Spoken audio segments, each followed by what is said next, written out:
Yo! What is up, ladies and gentlemen? Welcome back to episode 433 of Dini Takeover. We are back on this lovely Wednesday evening.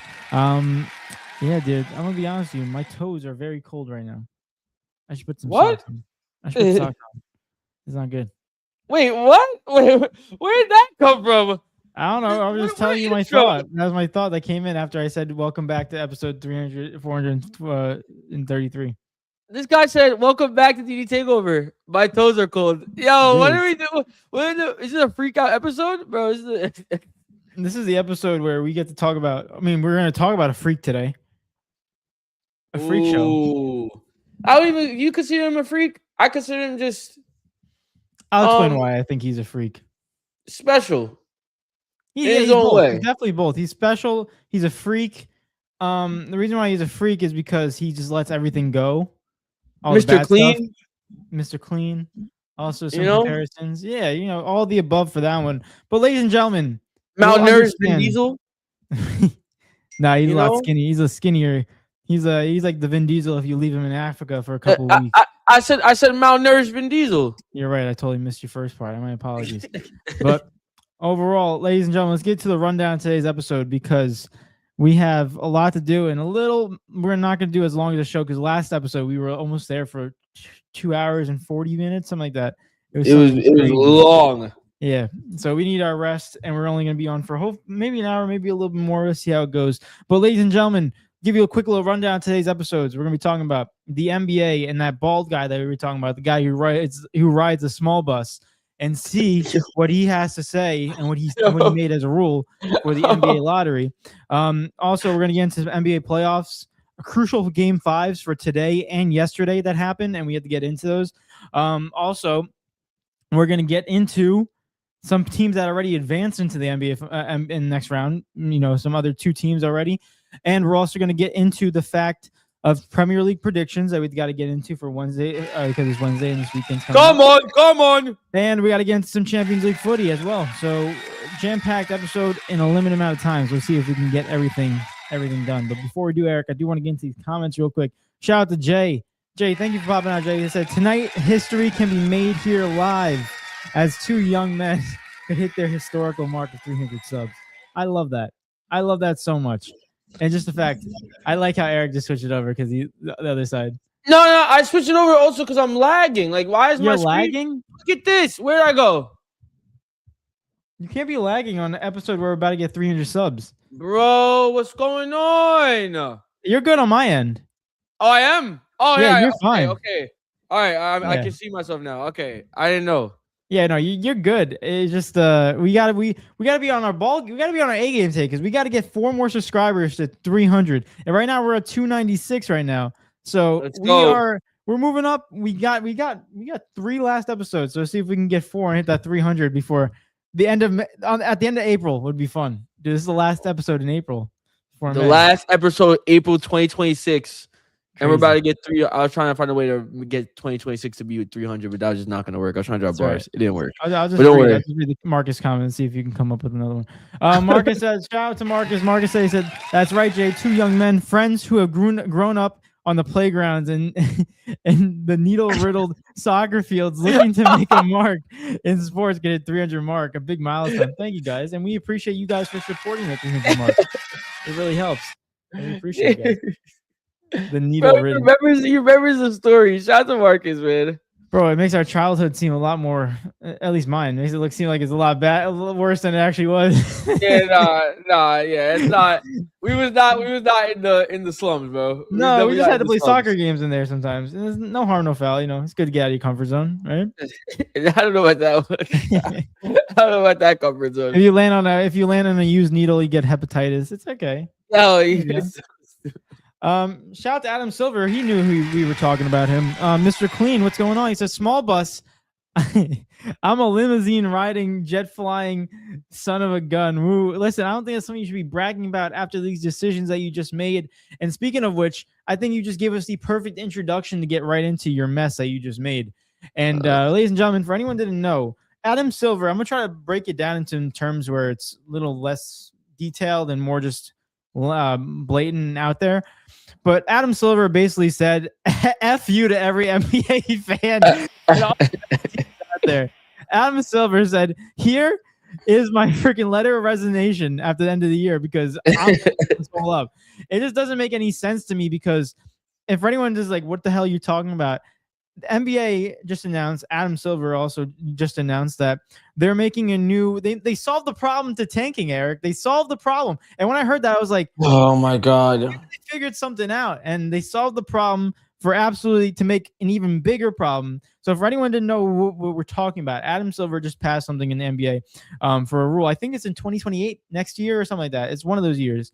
And basically saying that the worst three teams in the NBA will have lesser odds of getting the top pick, which means those teams usually have the best odds to get the top number 1 overall pick.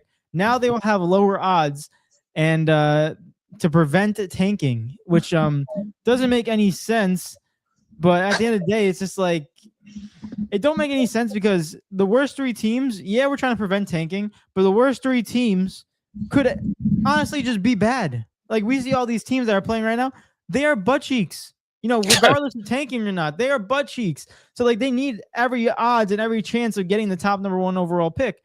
So honestly, dude, I want to hear your thoughts on this because I can go on and on about how messed up this is. But what do you think about this one, Eric? Adam Silver, and I have the exact percentages. I sent it to you just so I can pull it up. While you do that, shout out to everyone in the chat right now, and shout out to was it Rev Low? Have you dookies yet today, bro? Yeah. Of course, bro. Of course. Okay. But we'll get into everything else soon. I see Adam Silver's comment. I just don't like you, bro. I ain't gonna lie.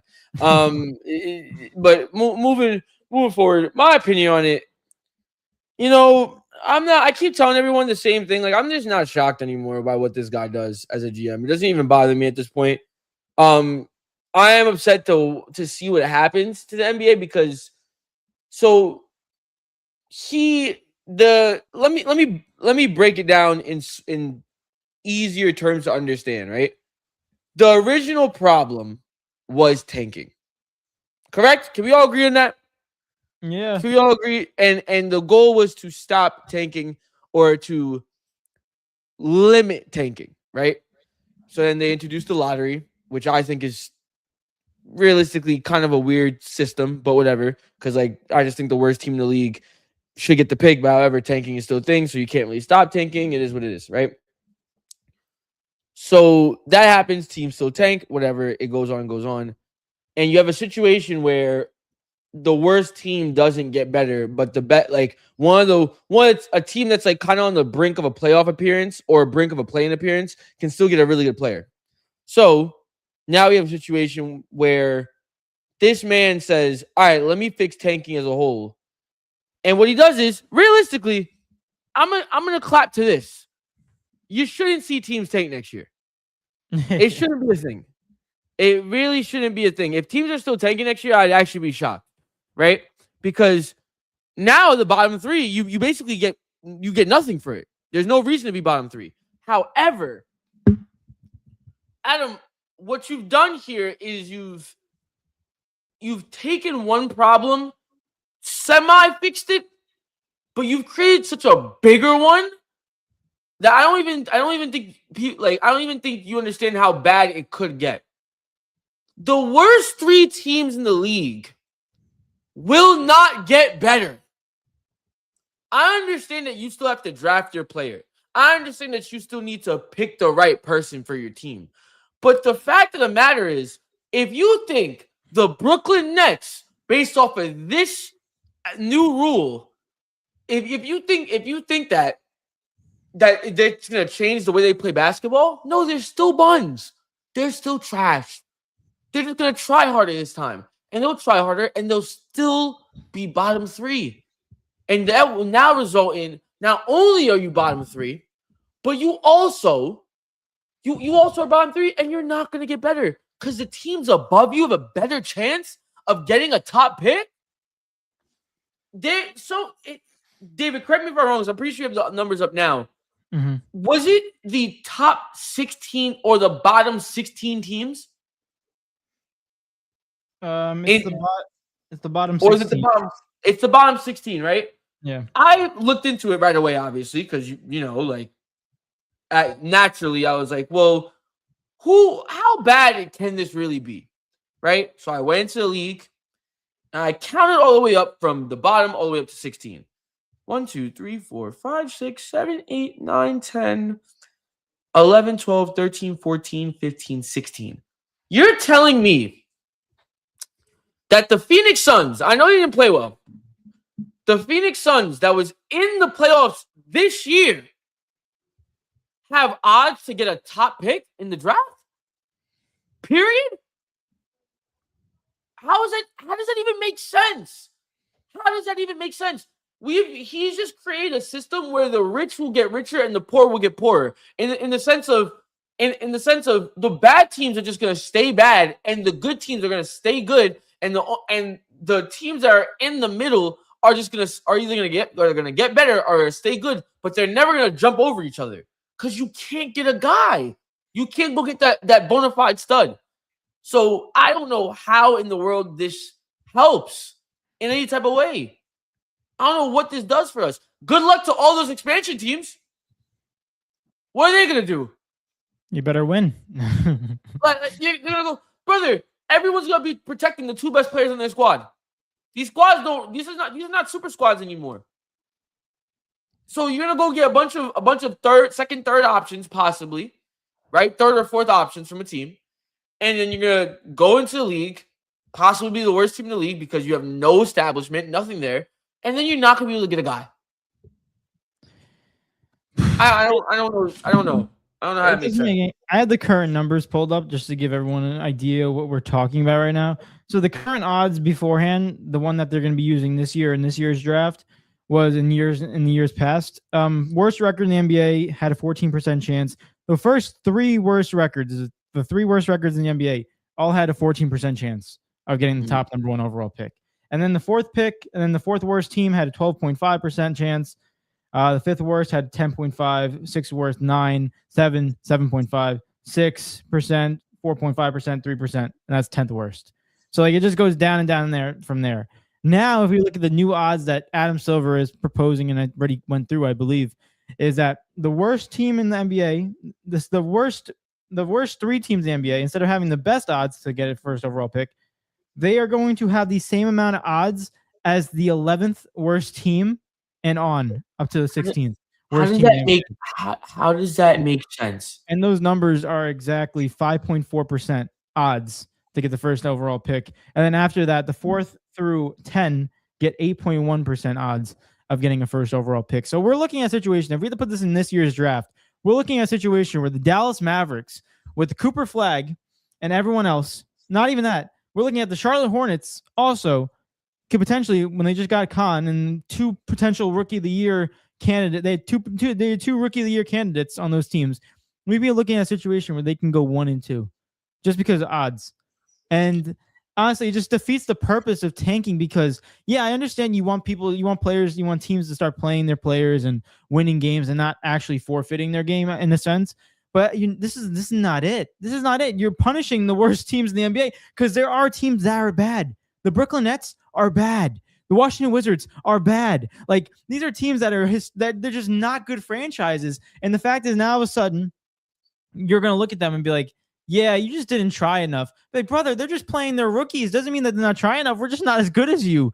And now you're going to get punished for it. It just doesn't make any sense. It's just the backwards knowledge that the NBA and Adam Silver is trying to create for the NBA. And the reason why this is so annoying is because we've talked about this, me and Eric, that the years and years, it just keeps on going down in terms of viewership. Last year, the NBA Finals was the least watched NBA Finals in the history in the NBA.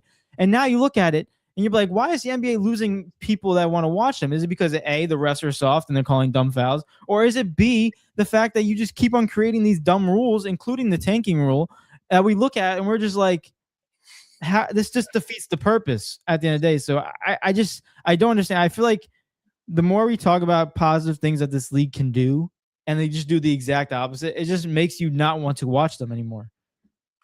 Man, really quick, I appreciate all the love in the comments. We were about to get to those in just a second. But you pointed out great points, and I agree with every single one of them.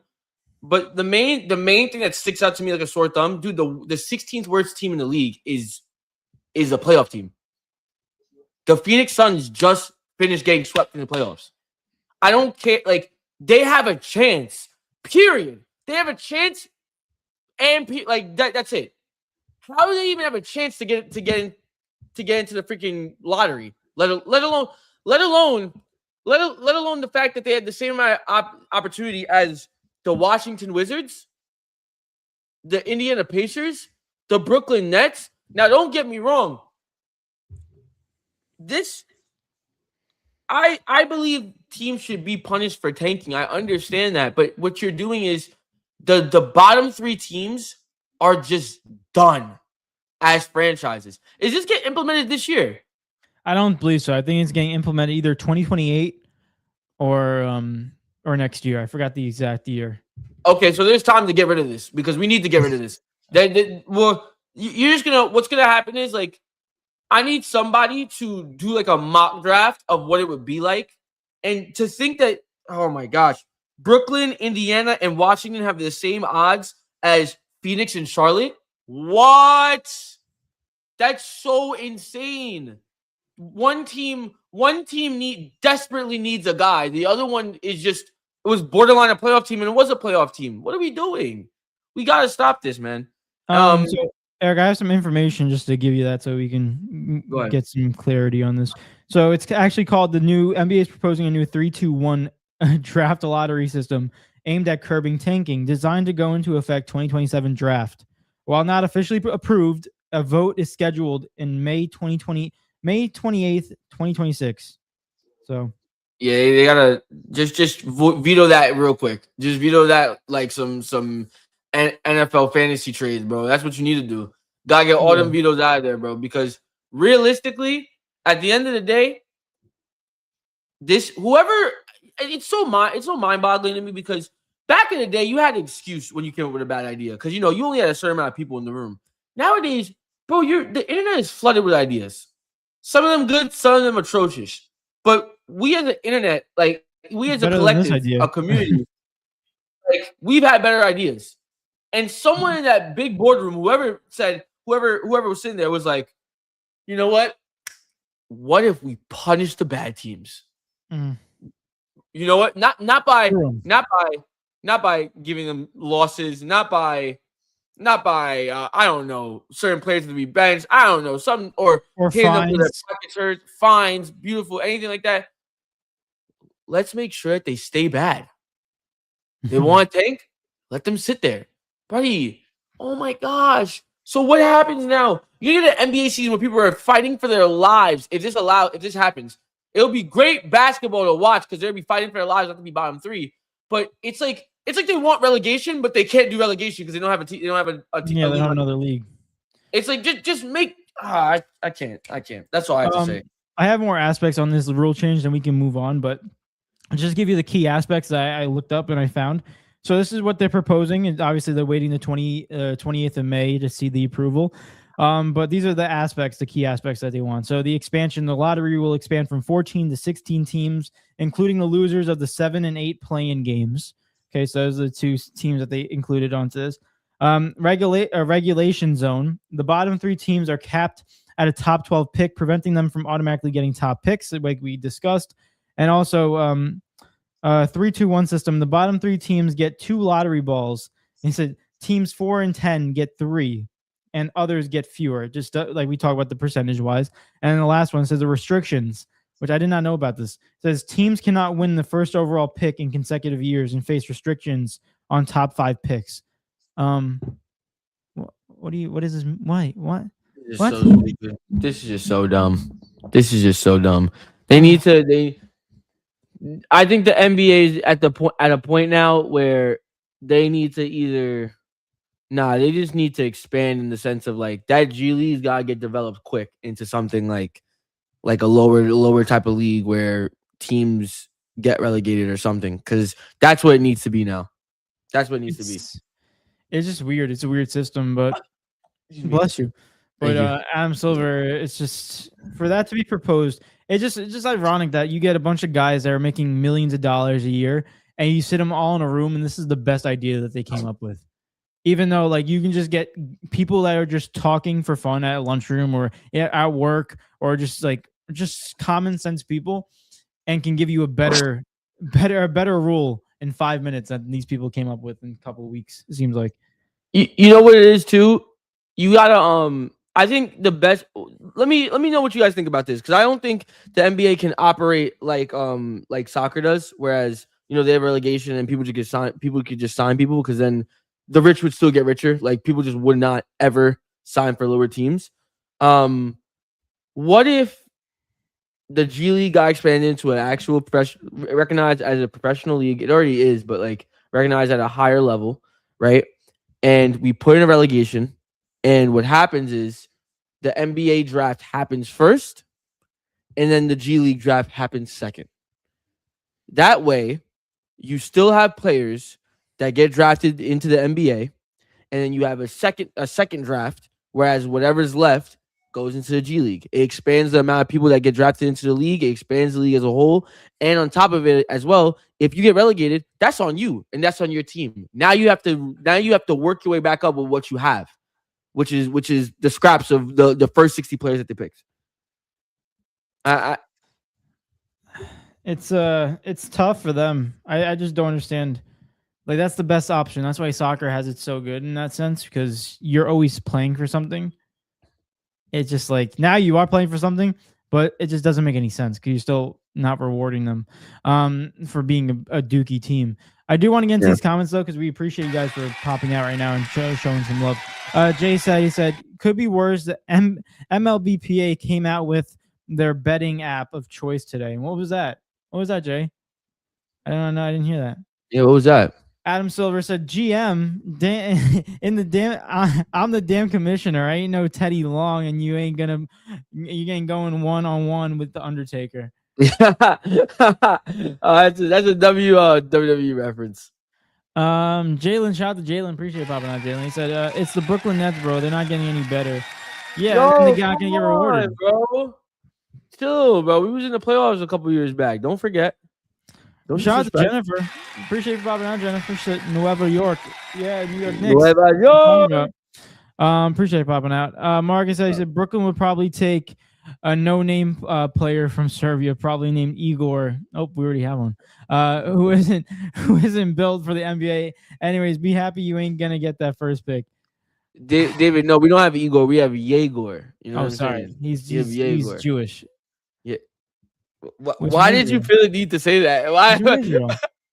Oh my gosh. It's a fact. It's not anything wrong. He's a fact. He's Jennifer said Thailandia? Thailandia? I don't know. Oh, this. Jay said, get rid of the lottery in general. And Marcus said SHIT sounds like a participation trophy. At this point, it feels like it's just a participation trophy for everyone else not in the top 3. I agree with the fact that, like, the reason I said what I said, because I think the lottery is a really dumb concept. I think the lottery is so stupid. The fact that teams, it just should never be, the worst team should never not get the first pick. It's just that simple. Yeah. They should never not get the first pick. But you have to punish them. They got to try to work, which means the only way you can punish them is a relegation battle. This sport is set up like soccer, but is in America. So you gotta find the medium. That's why I said what I said with the relegation. Eric, I think there would be a better rule, and this is not even right and shouldn't happen. But I feel like this would be a better rule than what they're proposing. I think the best option is just be like, NBA watches teams that are the worst teams in the NBA and see their lineup throughout the whole year. And all of a sudden, when they get to a point where they're just benching their starters in the fourth quarter and it's a close game, or they're up by 1 or 2 or losing by 1 or 2, NBA will look at that and be like, okay, that's strike 1. If you keep on doing that, you're gonna lose your pick. Like, I know it's not an ideal thing, but I feel like that's way better than this situation where you just get lower odds. At least warn them with something like that. See, the problem with that is like, you would have to implement a rule, and then you would have to, that rule would be based off opinion, and then you would have to trust the NBA to allow to make the right decision, and we all know how that goes. Like I said, cough, gambling, cough. Dallas Mavericks. Yeah, like I Flip a said, flag. it wasn't polished yet. It's still in the rough works, but I feel like it's a lot better idea than what they had. Marcus says idea: every team picks a player that they want. If two teams have the same player, the best player, best players on the team have to box for the pick. Now we're just getting to the UFC. Sick. I like that. Let's do it. Real quick, Eric, I do want to shift gears. Since we're talking about the NBA, I want to talk about the game that happened since we've been here since on Monday. We talked about that Magic game. I think we were still live when the Magic game ended. I could be wrong, though. But just to give everyone an update, the Magic beat the Pistons 94-88 at home, and it gave them a 3-1 lead in this series. And they are currently playing right now. Pistons are trying to come back from 3-1, and right now they are leading at halftime 66-60 in Detroit. So very interesting for them in that situation. We talked about their matchup wise and where Jalen Duren was last episode, so I don't really want to dwell on it too much. But from what we're seeing in this game 5, obviously Pistons are going to go all out swinging. They have to. This is do or die. You win or go home, and it looks like they're just trying to get this done. Shout out to Cade, who has 27 points at halftime. Like it's looking like it's just Cade Cunningham's show, and no one else is showing up for him, as always in this whole playoffs. But I just want to ask you this question. Do you think the Magic will close out today's game? I know they're away, but they're still keeping it close in Detroit. Or will they just wait until game 6 and see what happens? Nah, if it's going to happen, it's got to happen in game 6. If they lose game 6, they're not winning the series. That's how I feel. I don't think they close it out tonight, though. I definitely don't think Detroit loses in their own house. Not in a win or go home game.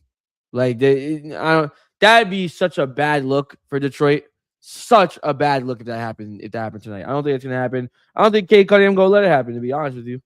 So it's weird because we looked at. I just still can't get over the fact that this Detroit team had a better record this season, the best record in the East, and all of a sudden we're looking at them and being like, "Yeah, you're down 3-1 to the Orlando Magic, 8 seed Orlando Magic." I just can't fathom it because of the fact that they supposedly got better. You know, like Cade took a next step. Jalen Duren's supposed to take that next step. He was in contention for most improved.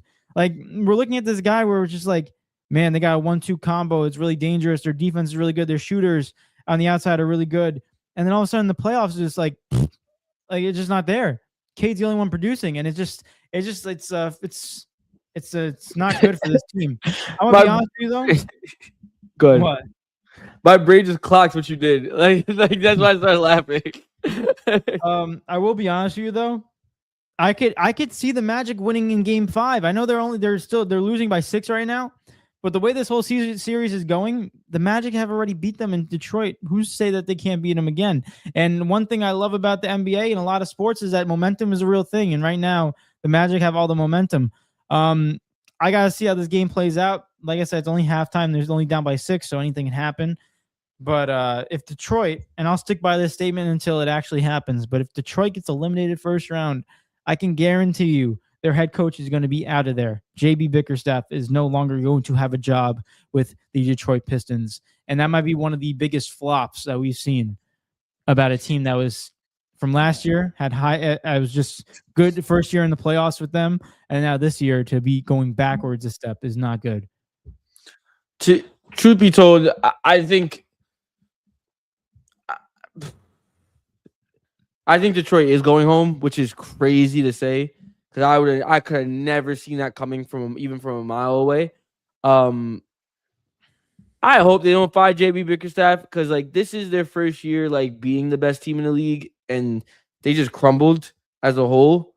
But you know, at the same time, I can understand why if they do. Like I can understand because you can't go from having a okay playoff run last year to then being one of the best teams in the league and not showing out at all in this play. Like not even to make it past the first round is embarrassing.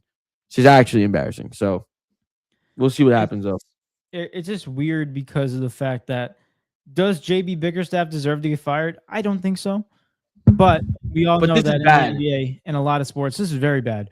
But and pretty much all sports, coaches are the first ones to go. They're the scapegoat in the whole situation. You know who's worse? Who? Jalen Duren. No, Jalen Duren. Jalen Duren. Yeah. Jalen Duren has been playing bad. I would go as far as to say, in my opinion, I would start the man that's on my screen right now in Isaiah Stewart. That's how bad Jalen Duren has been playing. Meanwhile, Isaiah Stewart, at least offensively, he might not be better than Jalen, but I mean, right now he kind of is because Jalen's that bad. But defensively, he's definitely better. You have to add something to the game. You have to add something to the game. Jalen's not adding nothing to the game compared to what he was doing before. So It's very frustrating because we know what Jalen Duren did, especially last year against the Knicks. Like he was putting up great numbers. Like he was putting up good numbers. At the end of the day, it's just not producing. It's just not producing. I do want to get into these comments. Marcus says, idea, every team picks a player that they want. If two teams, we did that one already. Yeah. I'm just a bot. Marcus said, he said, roster versus roster, the Magic have the better team.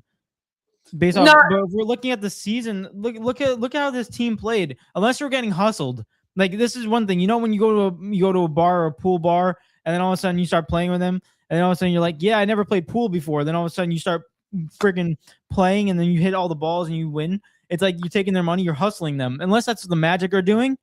I just did not. No one expected the Magic to be nowhere close to the situation that they are right now.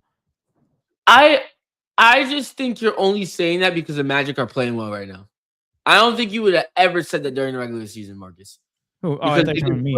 I'm like, I thought you were talking about me. I'm like, I just said. No. Like I just don't think no one was sitting here thinking, oh yeah, the Magic have a better roster than the Pistons. Oh my gosh, is that meant? Asar Thompson just got hurt. Oh, GG's. Oh my gosh, GG's. That's a big. He needs to get back in the game. He's not in the locker room though. He just limped to the bench. That's still not good. He's one of the best defenders on that team. Oh, he good. He good. You just walking it off.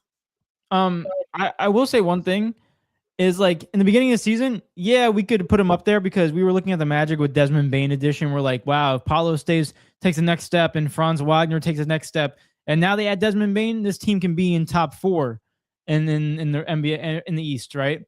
For sure. But once we saw the actual tape of what the regular season revealed to us, we looked at it, we're like, they play like this, they're not going to get out of the first round, you know?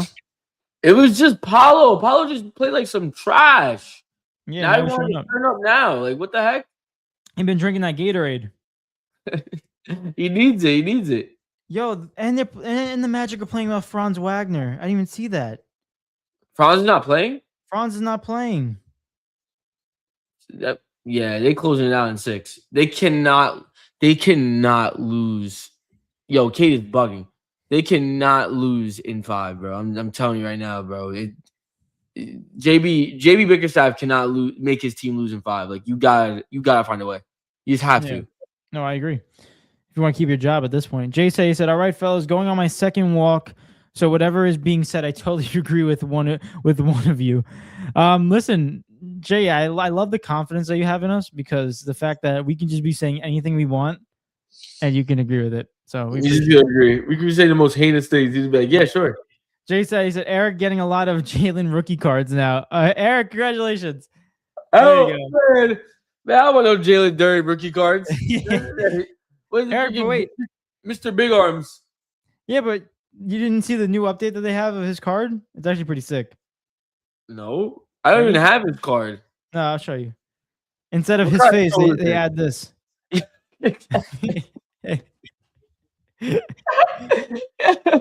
Eric, did you see the new Peyton Pritchard rookie card?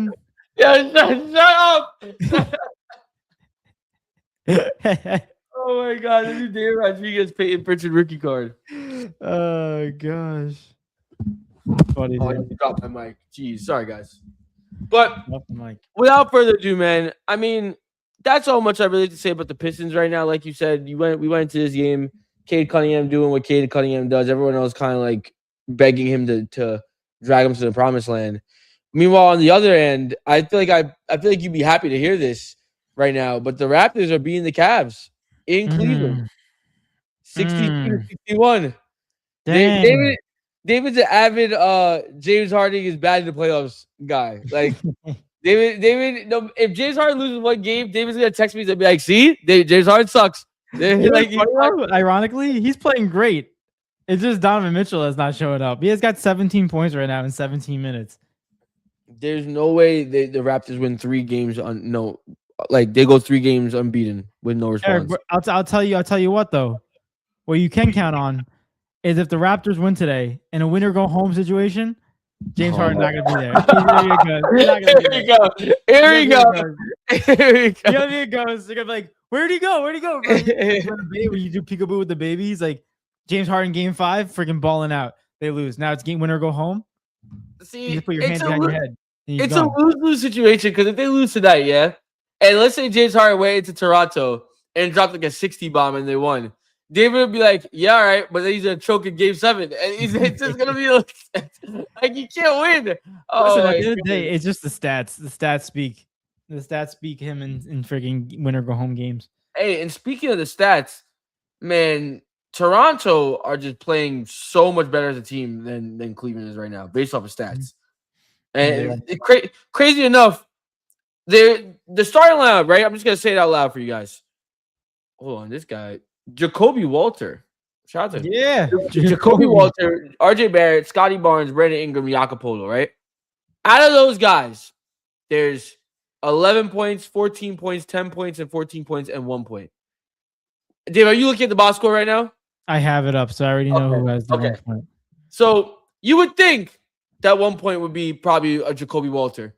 But no, he actually has 14, tied for the most in the game, or most for the Raptors in the game. The guy has 1 point is Brandon Ingram. Like, I cannot stress this enough, unless I'm not seeing the game. So maybe the eye test will tell you that Brandon Ingram's, is he have a lot of assists? No, he only has 2 assists. So what's going on? Is he drawing that much attention? I'm confused. The one thing I'm just weird about is the fact that the Raptors are doing this without Manuel Quickley, and we're not gonna be like, oh my gosh, Manuel Quickley is a superstar. But at the end of the day, like he's a good starter to have on that team. He's been starting for that. He's a starting point guard for that team. Man, what they're really missing is Grady Dick. That's who they're missing, bro. Grady Dick is where it's at, bro. That's who they need to close out the series. Bro, it's always a party whenever we just better hope. We better hope that the Magic versus the Toronto Raptors next round. Why you say that? Oh, you don't know? I'll show you. But because the Magic have a guy named Anthony Black. Oh, God. The Toronto Raptors have a guy named Grady Dick. So their last names, Black. Yeah, don't you dare. Yeah, that would be the biggest pause in DD Takeover history. They already posted photos together of their jerseys. They know what they're doing. That's insane. Like, yeah. They know what they're doing. How do you get the last name Dick, bro? What the heck? Like, what? Crazy.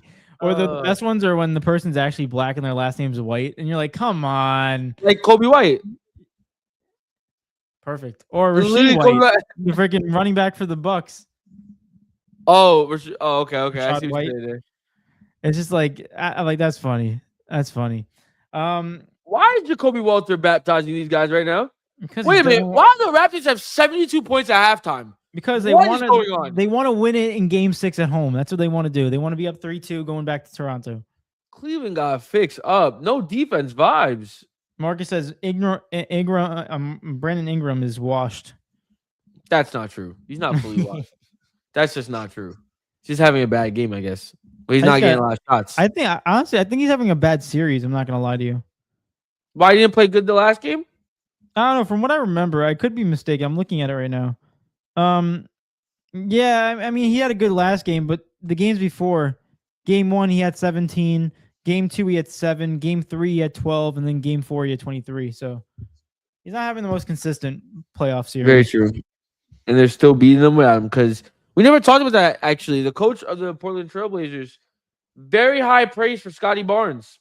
Very, very high praise. Trailblazers? Oh, my God. I said Trailblazers. Oh, my goodness. Yeah. The Raptors. Thank you. What's it called? Damn, okay. He said the Trailblazers? Darko Rachovic. Say it again? Darko Rachovic. Yes. Very, very high praise for Scotty Barnes, saying that in a few years, Scotty Barnes will be one of the best players in this league. Hey, I mean, man, listen, if your own coach is saying that about you, all I'm going to say is they need a playoff run. They need a nice little run to prove it to me. I yeah, I know mean, Scotty's good, but like that good, top yeah, this league is stacked. he's a good player. I mean, that sounds like a coach that just wants to stay in Toronto to me. And wants to keep his best players along for the ride. But honestly, Scotty's putting up a good postseason right now. 21 points in game 1, 26, 33, and 23. And also 9 rebounds, 6 assists, double-double in game 3. So he's been putting up numbers. So Scotty Barnes has always been a good player, but yeah, we need that next leap in his game, and hopefully the playoffs are showing that right now. Scotty. Also, another guy, RJ Barrett, that second leap. He has 13 points right now. He's doing pretty good this postseason too. No disrespect. Shout out to RJ Barrett. I think trying to hear RJ's name, man. I'm like, what? I'm like, how does Zion not play basketball? And RJ is. Oh it's my crazy God. how we live in a world where the number one, and number 2 picks, Ja and Zion and Ja, are not in the playoffs. And you look at RJ Barrett, who currently has more playoff appearances than I believe all of them combined. Crazy. Crazy. Yeah. That's such a nasty stat. Marcus says, Scotty, I can't read Barnes. Listen, he don't need to read. He can just play basketball. No, yeah, dude. I think something's wrong with him. No disrespect. Oh, you think? I know. He's with Adam Silver. No. Adam Silver. See, but Scotty's cool, though. Yeah, they take the same bus, but Scotty's cool. Adam Silver would be bullying people on that bus. Yeah, no, Scotty Barnes is cool. I would definitely hang out. Like, that's the type of guy, if I'm on the bus with him or on the plane ride with him, like, I'll sit next to him and we'd be like straight vibes. I feel like I'd just be laughing just over this stuff. You'd be laughing at him, not with him, because you wouldn't know what he's saying. I'm like, bro, Scotty, bro, what are you saying, bro? You're like, oh yeah, it's by you too. My favorite one was when he was talking to Giannis, and he started saying stuff, and then you just didn't understand a word he said. And you have Giannis literally sitting there like, yeah, like he's a little kid or something. Like, yeah, I got you, don't worry. Yeah. Exactly. I do want to go back into more Monday games. Also, the Thunder closed out game 4 in Phoenix. They beat the Suns 131-122. I'm going to be honest with you, Eric. There's not much I really want to say in this series other than the Sun Thunder are a better team. That's it. Yeah. In this series, that's all I really want to say. The only words I have is, boy, oh boy, is Phoenix in a terrible, terrible spot, man. Not only did they lose 4-0, but I saw a video on their contract situation right now and their draft pick situation. They don't have their own pick, I believe, till 2032. That's a good franchise. Like, they're just stuck. They're just stuck with their team. That sorry team is still there. Simple as that. That's not a good team to be stuck with either. You got Devin Booker is a baller, but I don't know how much longer he's going to want to stay with that organization if there's no future. Well, I mean, Devin Booker is in max contract zone. He's making money. Devin Booker is chilling. I wouldn't be surprised if that's all he did care about. Fair enough. Adam Silver said, "Whoa, say what you say what you want about my policy, but don't ever compare me to that drooling helmet wearing Scotty Barnes is crazy." You know what? You say, get a boo. Him saying that as someone about someone in his own organization is so crazy. It just shows his character, isn't it? Literally terrible. Let's go into the last game, the West Coast game between the Nuggets and the Timberwolves on Monday night, where we had the Nuggets close out the game 5, and win 125-113. And not only that, they're coming back from that 3-1 deficit right now. They're now 3-2 going into a game, I believe Thursday. Yeah, they play Thursday tomorrow at 9:30 p.m. So thoughts about this game, because I thought it was very interesting. The starting lineup that they produced in this game for the Nuggets. They wanted to try something new. And not even that, the players that they played, and one specific guy that I'm going to mention. But you look at the lineup, Cam Johnson, you got Spencer Jones, who balled out. He had 20 points. You got Nikola Jokic, you had Jamal Murray, and Christian Brown, right? Off the bench, you got Tim Hardaway Jr., Tyus Jones, Bruce Brown, Strawther, and then Jonas Valanciunas.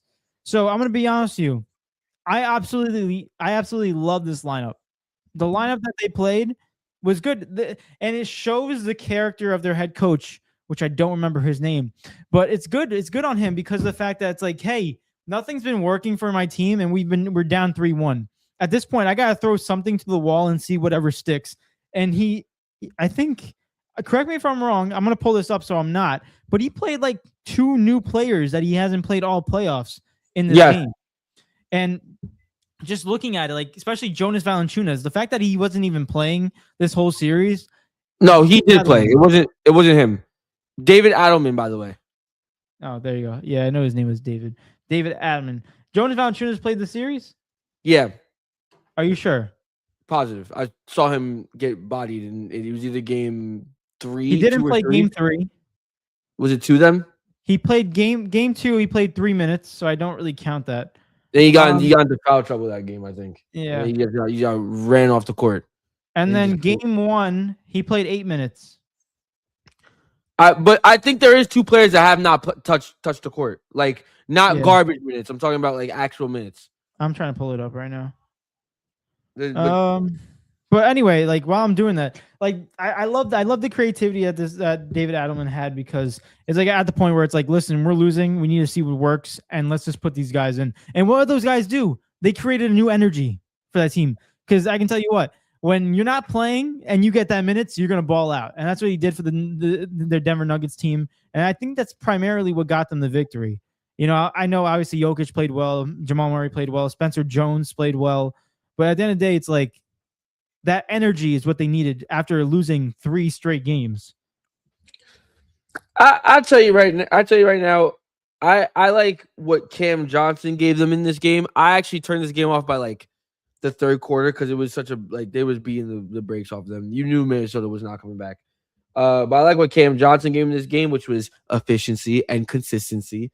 Jokic actually had his first actual good playoff game, so shout out to him.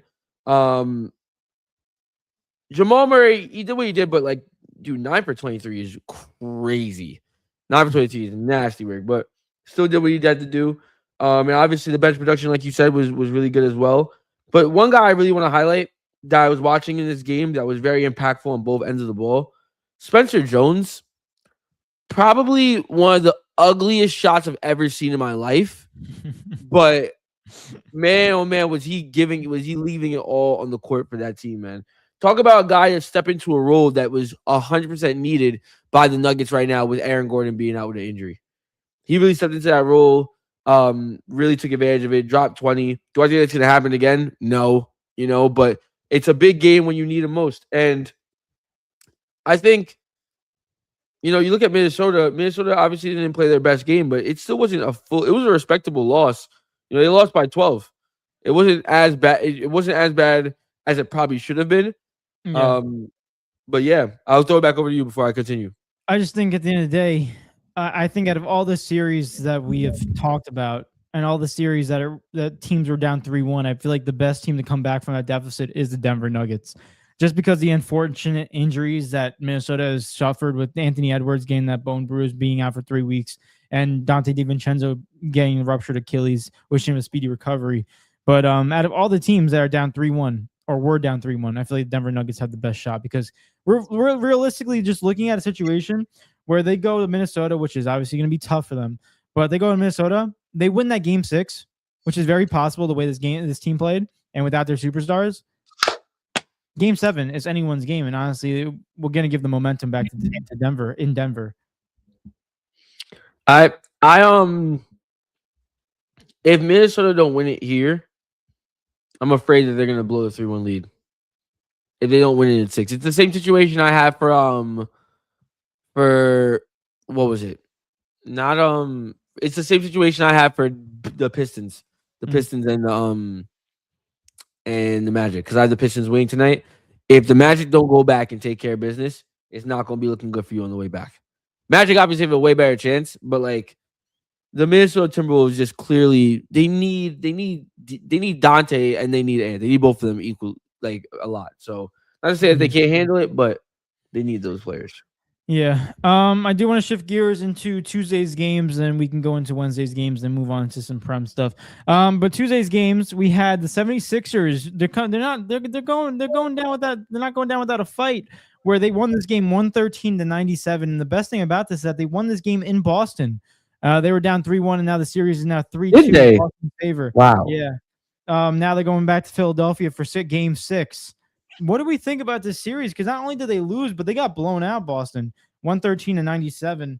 We're looking at 16 points right there. I just want to give a quick shout out. And this is what I mentioned. I got to give myself a pat on the back, Eric. I do. I think everyone who knows basketball obviously knew this. But Tyrese Maxey in that last game that we talked about, for him to only have freaking, what was it? Shoot? Oh, give me the shots. No, give me the shots. For him to only shoot 7 for 14 from the field is not Tyrese Maxey ball. This game he shot 18 field goals, and he shot way more 3-pointers. So it's good to see that the fact that they started giving Tyrese Maxey the ball and made him the primary ball handler instead of just running plays for Joel Embiid, which they needed to do. And that's honestly the key to success why they got the job done. Tyrese Maxey 25, 10 rebounds, 5 assists. Joel Embiid 33, 4 rebounds, and 8 assists. So shout out to this team. Shout out for them getting it done.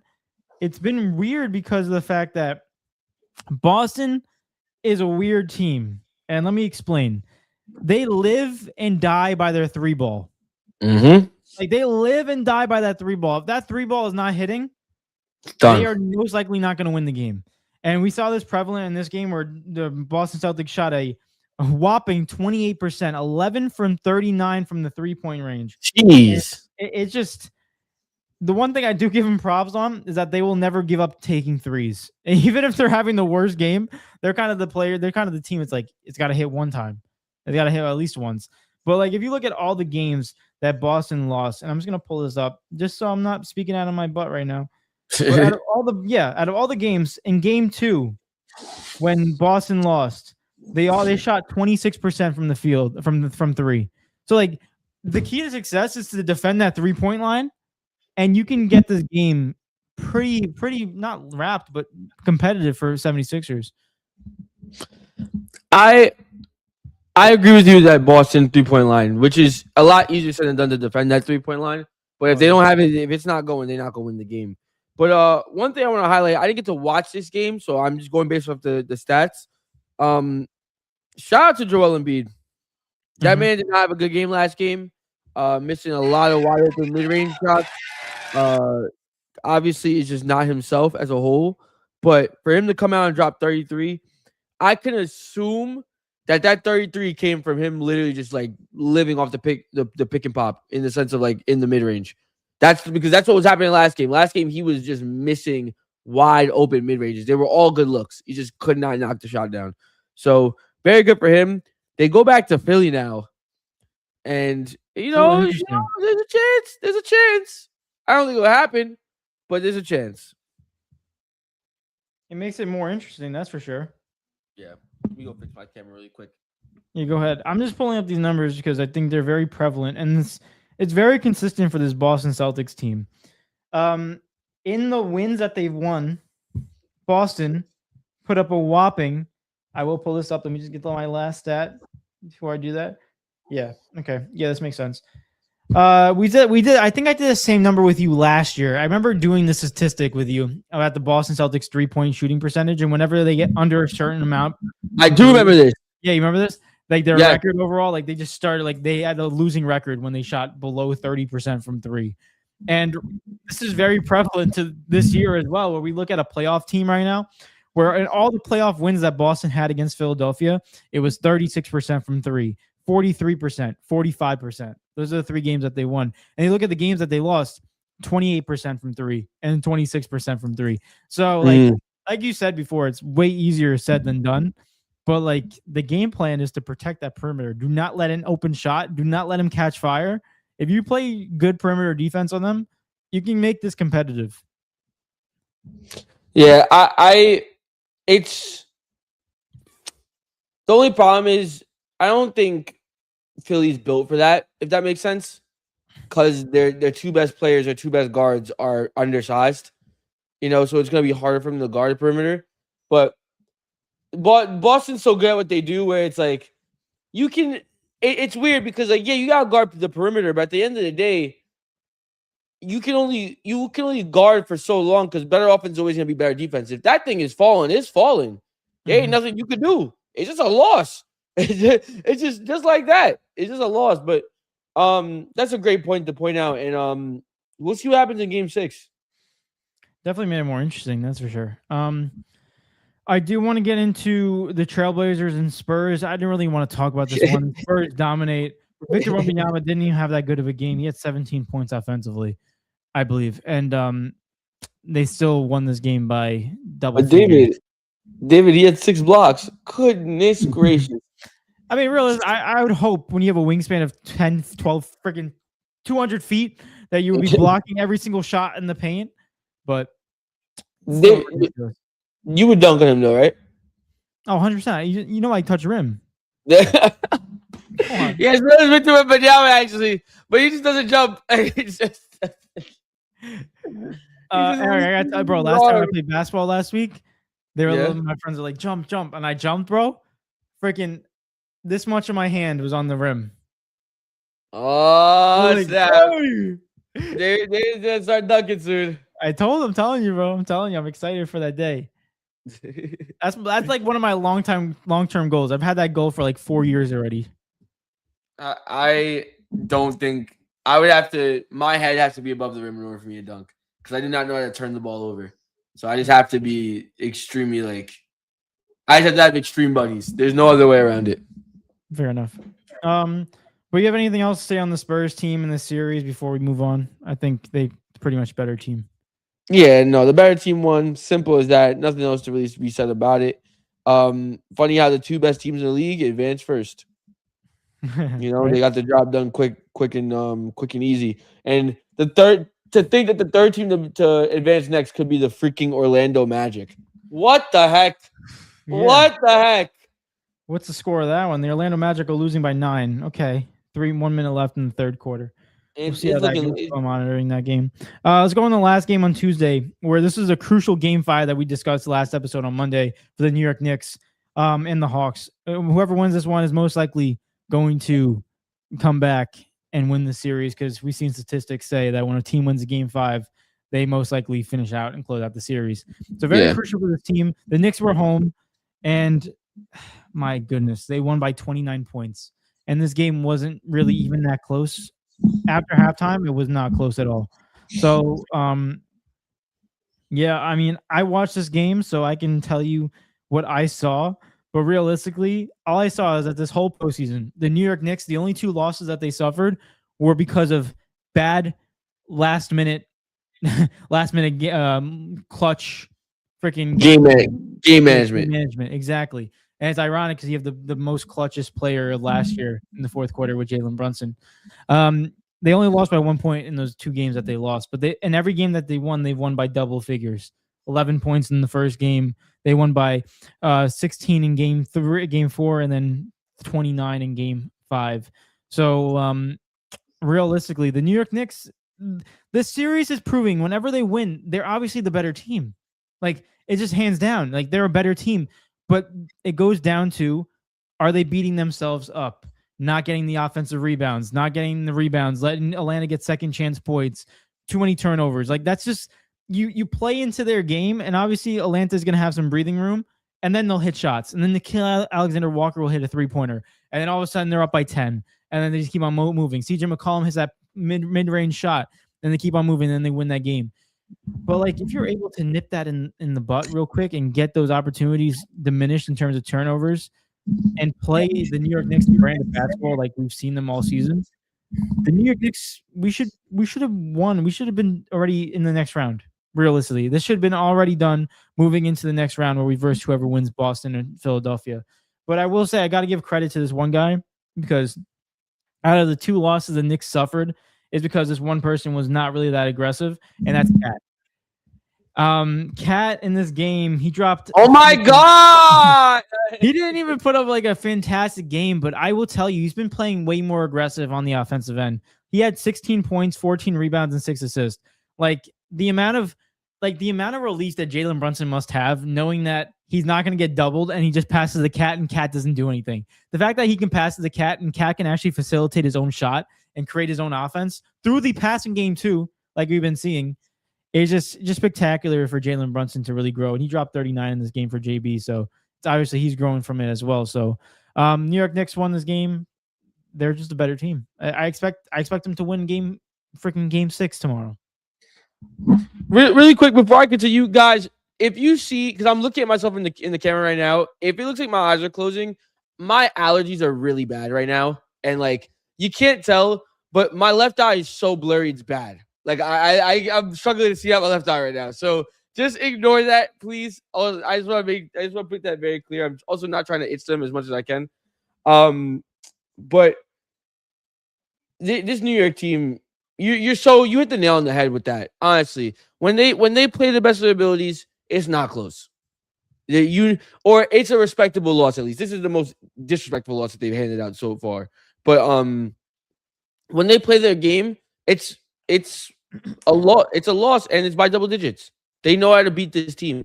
It's just themselves. And shout out to Atlanta for taking advantage of when the Knicks don't play well. Shout out to Atlanta for finding ways to get W's. It's still a big series, and I'm glad that they're competing, and that's all that you can really do. But at the end of the day, the Knicks are just the better basketball team. The question I have for you actually is, I know you have the Knicks winning. It's just, does it happen in 6 or does it happen in 7? I would assume it happens tomorrow. I think this New York Knicks team can close it out. I feel like it all just depends on, obviously you're playing away, so you got to get that early lead as soon as possible. Silence the crowd as much as you can. But no, I do think the New York Knicks can close it out. If I've been seeing the way that they've been playing that game 5 and they continue to bring that into game 6, hell yeah, they're going to win that game. Yeah, I can see. That's why I asked, because I can see the Knicks definitely taking it in 6. I can see them walking into Atlanta. I can also see them being dumb and then losing a game and then going back to MSG for game 7. Like, very true. I mean, is it dumb though? Like, is it dumb, or is it like the Hawks are just fighting for their lives? You know, it's hard to beat them in Atlanta. I mean, the Knicks beat them in Atlanta already, so we already know what it takes. But I will say, like, the Atlanta will be fighting for their life, and there's nothing scarier than a team that has nothing to lose for, and it's going to be desperate. But also, what it can be is when a team that's smarter and better can smell that desperation and then just freaking smell blood in the water and just pounce on it. So we'll see which side New York Knicks want to be on tomorrow. We'll see. I do want to move on to other. Actually, it was all the Tuesday games. Wednesday games, to give you a quick update, then we'll get into the comments. We appreciate every single one of you guys that's tuning in today. Remember, our 300 subscribers right now is on the loose, so we'll give you a quick little update right now. We're at 297. We gained a sub. So if you guys want to join that family and hit that sub button, we're 3 away from 300. We want to hit that 300 subscribers tonight. 300 loaded. Real quick updates in the NBA Finals, NBA playoffs today, where the Magic are losing to the Pistons 89-79 at the end of the third, 1 more quarter left, and the Raptors are beating the Cavaliers 79-75 with 9 minutes left in the third. Talking about offense. Dude, FC. If the Cavs lose, I'm actually blowing it up, or maybe not blowing it up, but someone's getting traded. I agree. Somebody's getting traded. You gotta fix something's gotta change. It's just not working, bro. Not to the Raptors in round 1. I'm sorry. Mm-hmm. And then tonight is the Rockets and Lakers, which we'll give you a quick little prediction real quick, Eric. What do you think about this series? This is a tough one. This is a really tough one. Also, no KD tonight. It's been confirmed. No KD. This is ankle soreness. Or no, it said his ankle sprained. I saw ankle bruise. But also, I just want to address Gary real quick. Gary, we will be talking about this soon. So just stay tuned. We will be talking about that. That's going to happen real soon. Of course, we don't talk about it. Shout out to you, my guy. Thank you for popping on, my guy. Appreciate you. The real question is Austin Reeves back? Austin Reeves is back. Oh, it says game time decision. Oh, I saw something that he's most likely going to be playing today. Is he healthy though? Let me get the Lakers. Close it out. I don't want to see the right. It don't matter. It don't matter who wins. To be honest, they gonna get bodied. They're gonna get bodied. There's Yeah. no Luka, no party, bro. Simple as that. Facts. No, I agree with you. I got the Lakers winning tonight's game. See what happens. And then we move on into the next round. The best thing for the Lakers right now is that rest. That's for sure. And then Thursday's games, Celtics, 76ers. Who closed out that series? You think 76ers take it or the Celtics? No, give me the Celtics in 6. Okay. Nuggets and Timberwolves. How does that go to? My heart tells me Nuggets, but my mind tells me even though they're missing their star player, the Timberwolves are gonna close it out in 6. They're gonna get the job done. They're good enough. They're a good enough team to get it done. We'll see what happens. But let's get into these comments. Jay said back from the walk, just stepped on the scale, 10 pounds down in 2 weeks. Official weight is Friday. Let's go. Let's go, baby. Let's go, Jay. Let's go. That's Jay. Man, I'm so happy for you. Awesome. It's like he's like preparing for a UFC fight. Love that. Shout out to the bot. Appreciate bobbing that bot. Jalen said Portuguese Nate Robinson. Yeah, bro. Portuguese. David is Nemeas Keita's long lost brother. Yeah. Yeah, bro. Nemeas Keita. They didn't pass the height genes. That's all. Jay said just don't accept the Jake Paul fight. Listen, too late. I already did. Too late. Yeah. It's in the works. Marcus said allergies is what we are calling it, Snoop Dogg. Oh, stop, bro. Double G. Nah, I don't smoke, man. That's not my body. Shout out to Gary, like we said before. Appreciate you. And we're gonna get into PSG right now, so stay tuned. And Jay said footy is coming up soon. Yes, sir. Let's shift gears into a little bit of more footy action. I did want to get into Prem, but since we have people talking about the PSG game, I do want to get into that right away. For anyone who didn't watch Champions League yesterday and also today, the two games that semifinals came on, the first leg happened yesterday, where we had PSG going up against Bayern Munich. And I just want to say something real quick before we move on. Talk about two opposite spectrums of games. It was so entertaining. I mean, we expected that out of the Arsenal and Atletico Madrid game, but we did not expect this many goals coming out of the PSG and Bayern game. So it was very fun to watch, very entertaining. And honestly, they could have scored more goals in this PSG Bayern game. Oh, also, he's got an update. Austin Reeves is back. He's cleared to play. So Lakers in 5. Yes, sir. Lakers in 5. But we looked at a situation in that PSG Bayern game where PSG was home and they had Vitinha playing, which I thought that they had him out for the injury report until May. I could have sworn I saw that, but I guess they did some freaking stuff over there in the European magic that they had over there in France. They gave you did it, didn't you? Don't lie. You did it. It was Portuguese power. That's what it really was. Yeah, exactly. I know. They're trying to mask it. We all know the Portuguese power, bro. No, it was the French. It was the French baguettes. It was the French baguettes. The French baguettes. But real quick, Kvaratskhelia, he scored 2 goals in this game. João Neves scored another one. And then Dembele scored 2 goals alongside giving 5 goals for PSG. And then in Bayern Munich, you had Harry Kane scoring a penalty. Michael Olise getting his 2nd goal for Bayern. And then, I cannot pronounce. Eric, you pronounce his name better than me. Upamecano. Upamecano. Yeah, I cannot pronounce his name. Just say Upamaguire. There you go. Now you can pronounce that one, can you? Upamaguire. Also, Luis Diaz. So that gets out the 4 goals for Bayern Munich. I just want to start off by saying this has been one of the most goal-scoring games I've ever seen in my life, between both teams being competitive and scoring as many goals as possible. I think it's very funny to note that Manuel Neuer did not record 1 save in this game. Isn't that crazy? Are you serious? Yes, I think it's the first time ever in his career where he's allowed that many goals with no saves. No way. Yeah, that's what I saw on freaking one of the posts. Where's the saves in FartMob, bro? I mean, Eric, if you just look at the shots on goal for PSG, it's 5, and they scored 5 goals. So. Oh hell no! Yeah.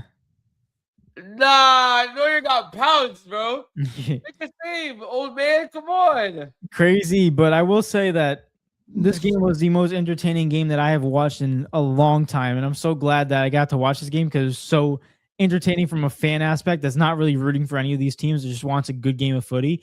This was a good game of footy. If you wanted defense, go watch freaking Arsenal and Atletico Madrid. If you want offensive scoring powerhouses, go watch this series and this leg right now.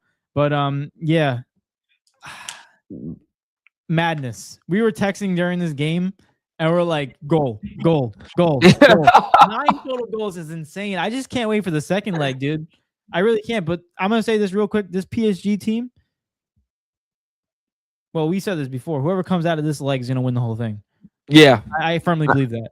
That's what it shows. See, I just think I don't want people to believe that whoever wins this is going to walk. Unless it's Atletico Madrid somehow in the final, then yeah, they'll get dog walked in the final. But if it's Arsenal not going to get popped like 3-0 or something like that. I don't see that happening.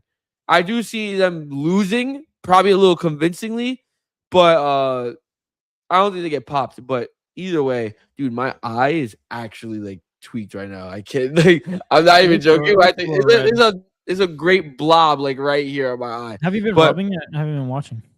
No, I haven't touched it during the podcast, but I have rubbed it like a little bit today. But I'll fix it after I get my statement in. But can I just say, man, not only, I mean, we still have the World Cup, so I'm not gonna jump the gun, right? Not only is this a ticket to the final, but this is also a Ballon d'Or winner type of matchup right here. You have, in my opinion, you have at least 4 to maybe even 5 Ballon d'Or contenders on the field. Like true Ballon d'Or contenders. And 3 of them are on one. I look at the front 3 of Bayern Munich. All 3 of them, I think, have a chance. Do I think all 3 of them are going to win it? Obviously, like there's obviously other players I pick over others, but all 3 of them have a legitimate argument. On the other side, I look at Dembele a little bit because he won it last year. That's a little biased. But, brother, I was telling David earlier, yo, I said this before the game, I think, actually. Vitinha Ballon d'Or has to be loading, bro. I don't know. Vitinha, the way he's moving, shout out to my friend Daniel Kabadi. He gave me a little analogy, more like a comparison. He goes, this guy is moving almost like a modern day Modric. And I sat there and I was like, whoa, that's kind of different. Even though he plays the DM, the way he just keeps the ball, it just doesn't. The level of technical ability alone in this game was absurd. These brothers got the ball. It felt like they could do no wrong other than maybe miss a shot. But as far as dribbling, a defender's worst nightmare. Imagine tracking back. It's end-to-end football, yeah? But imagine tracking back and you see Desiree Doué and Kavicha Kvaratskhelia running down the wings and then Boo's running straight at you. That's a nightmare. What do you do? How do you defend that? And I've been looking at a lot of discourse on social media as far as this game goes. Obviously, the very loud answer to this game, or that social media has been saying, is that this is one of the best games of all time. Some people say it's the best game of all time. I disagree. I still think that World Cup final. I don't think this game can touch that World Cup final. That World Cup final was insane. But this game, again, a lot of people love this game, and also I saw, again, I keep up with a bunch of people in the community, and shout out to a sports analyst, another sports analyst I watch, but he's more of a YouTuber-esque, but his name is Lias Bouzidi, and he said something that really caught my eye, and this is why I think this game is so iconic in what it is. He said, this is the type of game that kids are going to watch and is going to inspire them to look at this game and be like, I want to do that. It like the levels of footy that we saw today were was showing. I'm not gonna say these players are there yet.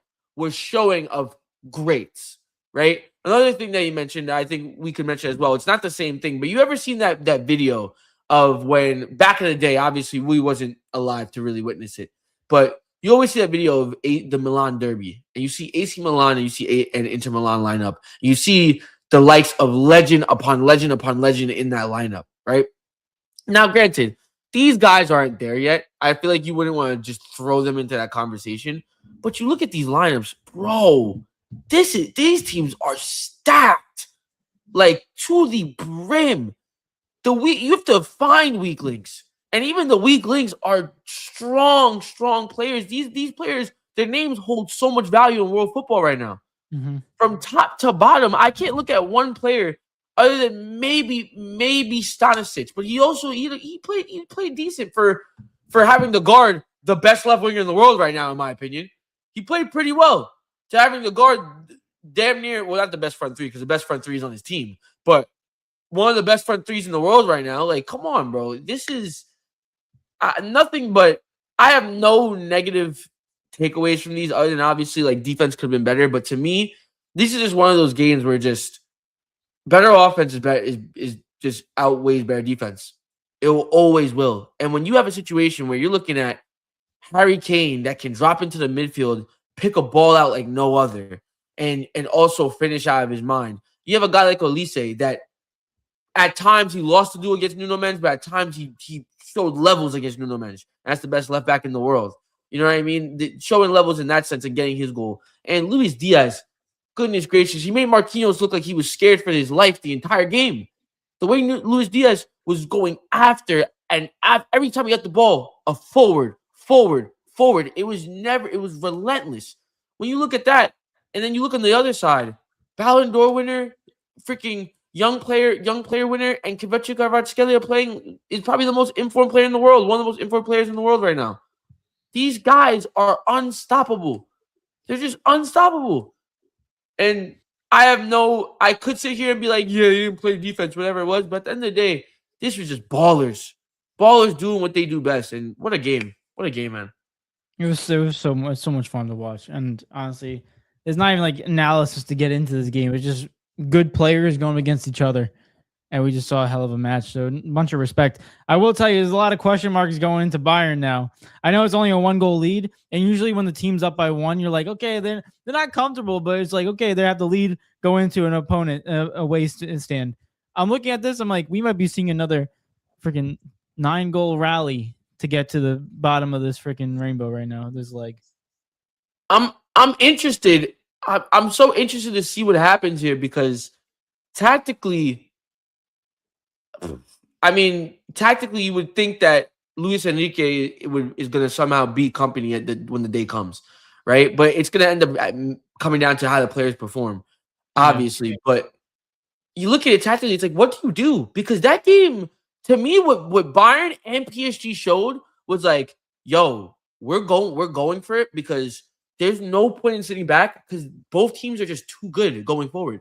So that's why it was so end to end. There was moments where like you got shape, right? And you kept the ball, moved it and everything like that. But when you got both teams understood that they had to catch the other team. And it was just back and forth and back and forth and back and forth. And truthfully, I see it happening again. Like you said, it could be another 9-goal rally, possibly even more. Just because of the fact that it's like, what's the point in sitting back against a team that you know is going to break you down? They're just too good. No, I agree. One little injury report though: Hakimi is going to be out for the second leg of this Bayern, and it's been confirmed. So big loss. Injury. So that could be big loss for PSG on that defensive right side. So we'll see how that goes. See how that plays out. Especially with the way Luis Diaz is playing right now. Good luck. So it's gonna be interesting. Leg 2 is gonna be. I don't even want to say who's gonna win. I don't even want to do that prediction game. It's not even up yet. I have my prediction, but should I save it for next week? Save it for next week. We're not gonna get into it right now. All right, fair enough. We don't got the game until Wednesday next week, so you have Monday's episode. Okay. Let's move on to the other Champions League game that happened today. Honestly, bro. This is pretty fitting to what we predicted. I'm not gonna lie. I think you said 2-1, or you said 2-1 or 1-1.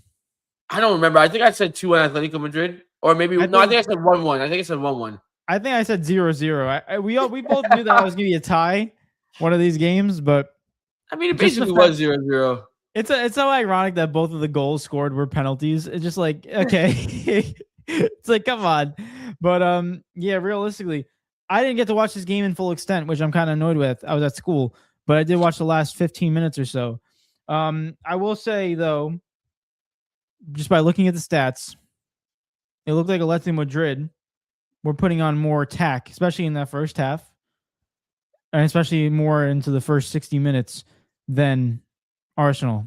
Would people beg to differ with that? I didn't get to watch the game either, but I did watch the highlights of it, and I also watched a couple reviews on it and everything like that. And for my overall consensus from what I saw, Arsenal was a stronger team in the beginning, got their penalty, was up 1-0 at half. Atletico Madrid came out, got their penalty. From that point on, it was all Atletico. Like they was pushing and pushing and pushing and pushing. And honestly, let me just say this here, just for the record. I know we make jokes. This game was actually good though. Like it was a good game because there was chances in it, and it's just not. You don't have all out like in this game. If anything, the defenders are better than the attackers. You know what I mean?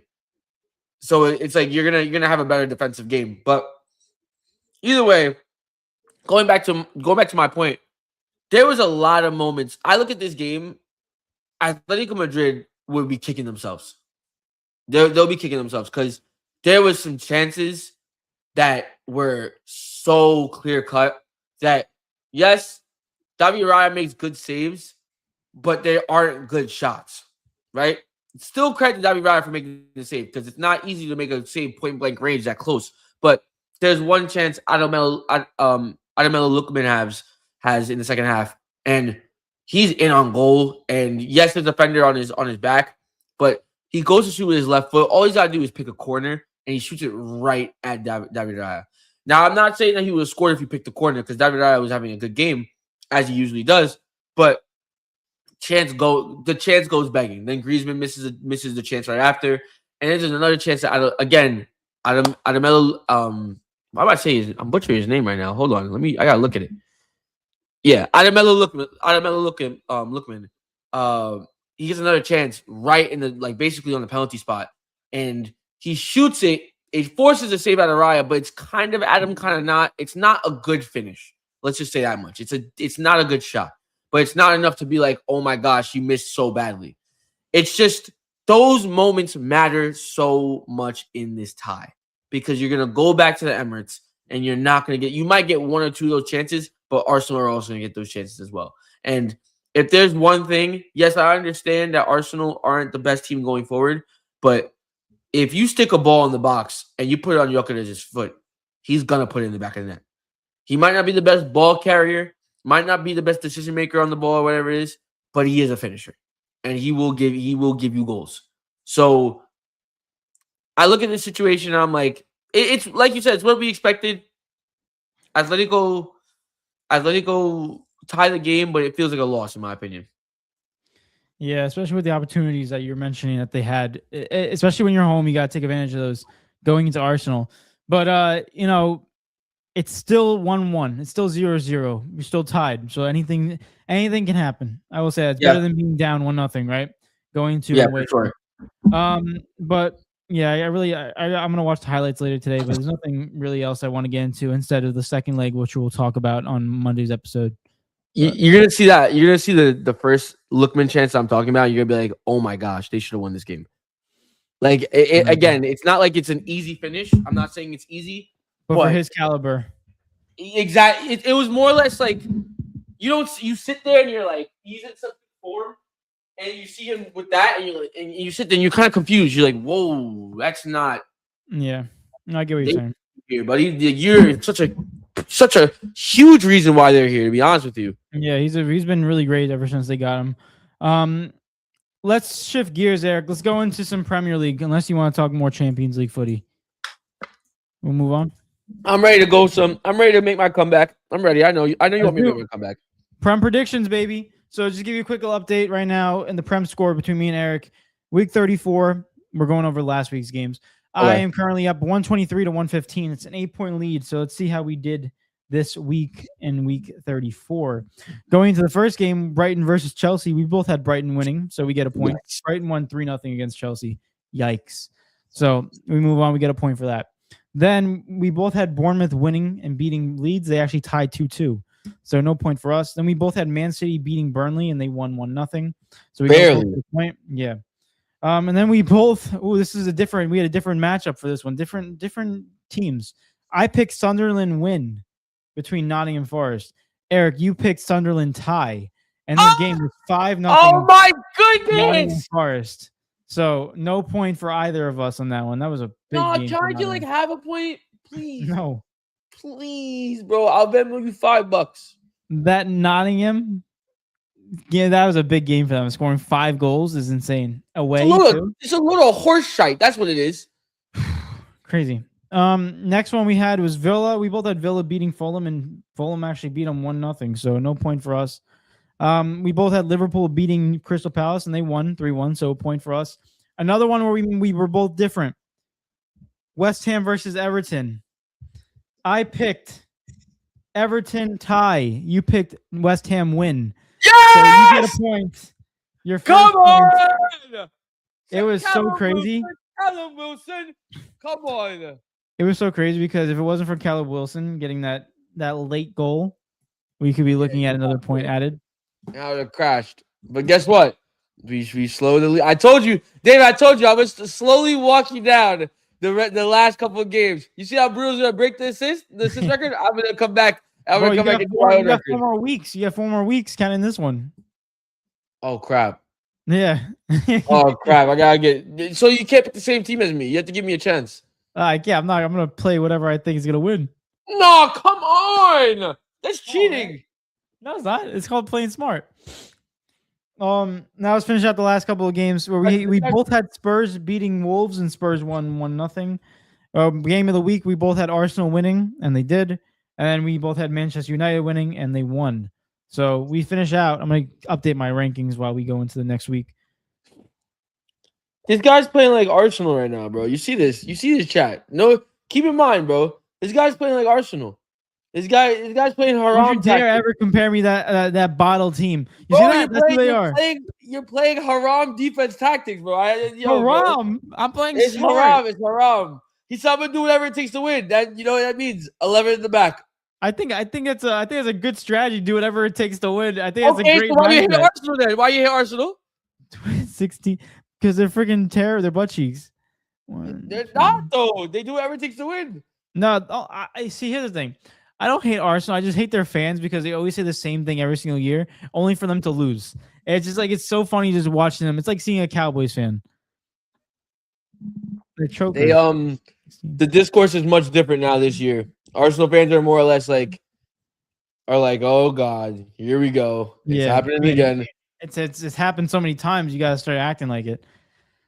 So now the final score going into week 135 is 131 me, 124 Eric. So 7 points now.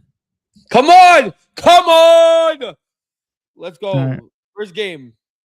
Wait, let me write it down. Marcus said Wolves only gave up a goal. That's a win. Facts, honestly. I guess. I mean, a win's a win. You know what's a win, Marcus? Them looking towards next year in the championship. That's a win. Because that's where they're going. Back to the championship. Eric, come on, Eric. I'm a Wolves fan. Yeah, bro. You're not going to watch championship, though. I actually will because on ESPN Plus. I can watch. Oh, my goodness. Dave's going to be watching Wolves games, bro. Wolverhampton Wanderers. Yeah, versus Wrexham. I'll be like, oh, brother. Oh, my goodness. Well, let's go to the first game. Leeds versus Burnley, yeah? Come on. This Friday. Yes, sir. I mean... I already know what I'm going with. Surely, logically, you go Leeds here. And because I was going to say Burnley only lost 1-0 to City, but Leeds only lost 1-0 to Chelsea. It was a cup final. It was a cup semifinal as well. I got Leeds. Shout out Chelsea for beating Leeds because they shouldn't have beat us. But, a certain someone was on the pitch. And honestly, who, Eric? Who? I'm not saying his name. I don't. If you say his name twice, you guys are going to lose next week. No, that's just not true. He's not the club anymore. Not in my head. It's not. It's like Voldemort. No. Yo, don't say his name, bro. We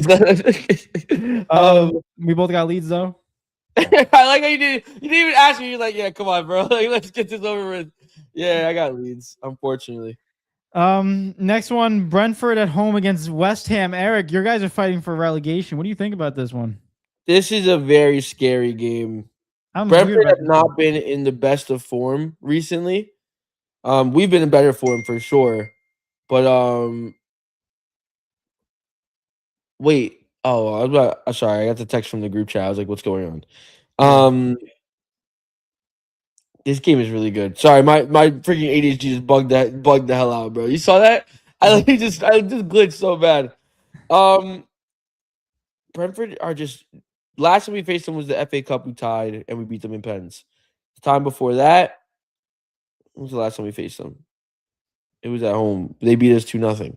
But that was a whole different team. Let's see who's starting in this game. Hold on. Just for GP. Let me see. Who do you know who you have already? I'm currently in the works of that right now, but I'm confident in terms of one. Oh no, never mind. Whew. Wow, David. We lost 2-0 to Brentford. And guess who started at center back? Say his name, say his name, say his name, say his name, say his name. Say his name. I'll say it. I'll say it. You can say it. I'm not saying his name. Yeah, but you gotta say it. No, I'm not saying his name. If you say it, we'll get 300 subscribers today. If I say it, give me 2 points. Get the hell out of here. No. All right, if I say it, give me 1 point. You're negotiating is freaking so rage bait. All right, if I say it, give me half a point. No. Oh my God! See? Oh, but you want me to say his name so bad, but I throw points in there. All of a sudden, it's like no. Free from desire. Oh my gosh, man. This is such a tough game to call, and I'm trying to keep my bias out of it.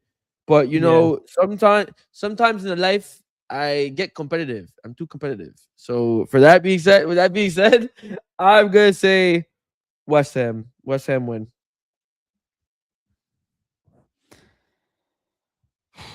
Detroit go win this game. Let's go. What are you picking? Two teams that need the win to be real. I'm going Brentford draw. Okay, this is the game where I get my points, bro. This is it right here. This is it. This is the 6 point. This is where I get down to 6 points. It's gonna be funny whenever you see Max Kellerman starting in this game. He's not gonna play, bro. He's not touching pitch. You know who Alex Disasi is, yeah? He's changed my life. He's changed my life. Brother, he's changed my life. He's made everything good again, bro. Newcastle, Brighton. Yo, Newcastle suck. Holy cow. Holy cow is right. Brentford's been on a tear. Yo, what did Barca do to them, bro? What did Barca do to them? Barca took their chain, bro. There's no Jeez. It's also bad because they have nothing to play for. Like, their season is just done. They're not going to get relegated, I don't think. How many games are left? 4? That's 12 points. Yeah, I got my answer. They could get relegated if Tottenham went out and they lost. Nah, I don't think they're... Nah. I got my answer, too. Ready? 3, 2, 1. Brighton. Brighton. Yeah, I'll go Brighton, man. Brighton going to 2-game win. Brighton's due for a loss, though. That's what we always say, but then they'll just keep on winning. They're on a 5-game unbeaten. And is Newcastle due for a win or no? Nah, blood. Because you know what it is. You know what it is. Yeah, my logic. I understand. I actually understand what you're saying there. Like, yeah, they're due for a win too. But like, I'm looking at the table, and Brighton need to keep the gas going. Like, they need to keep the burners on. Meanwhile, Newcastle again, like I said, they don't have nothing to play for. They have no desire. There's literally nothing right now. It's not going to be until Tottenham start nipping at their freaking ankles, and they're going to be like, oh, wait, hold on. And then they're going to turn it up. But I can see this also being a tie. I could see it being a tie. Who they lose to last? They lost 1-0 to Arsenal. What do you got, Eric? What do you got? Wait. The odds they have Brighton at 39%, Newcastle at 37%, and draw at 24%. Brighton tied Spurs, but Spurs have something to play for. They beat Chelsea 3-0. So I don't know what the hell Chelsea's doing. Burnley, they beat Liverpool. They're good right now. And Newcastle's bad. All the games lost by 1. It's close, tight. No, I'm gonna say Brian. I'm gonna say Brian. Sure, you can go tie. No. I'm going Brian. Okay. Next one, Wolves and Sunderland. Yikes. Sunderland have not been doing good their last 2 games. They just lost 5-0 to freaking Nottingham at home. Wolves have not been doing good all season. Yeah,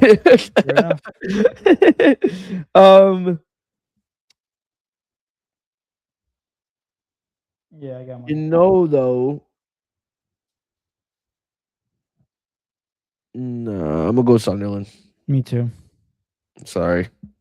I can't change that one up. Next one, last Saturday game at 12:30, we have Arsenal at home against Fulham. Na na na na na na na na na na na na. I like it, David. Nah. Go ahead. They both have pretty similar records.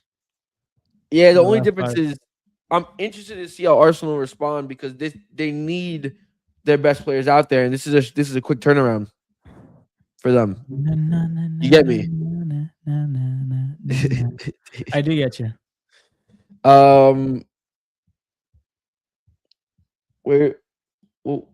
Where's Fulham at in the table? They're 10th. They're fighting though. 1 win and they're in freaking 6th.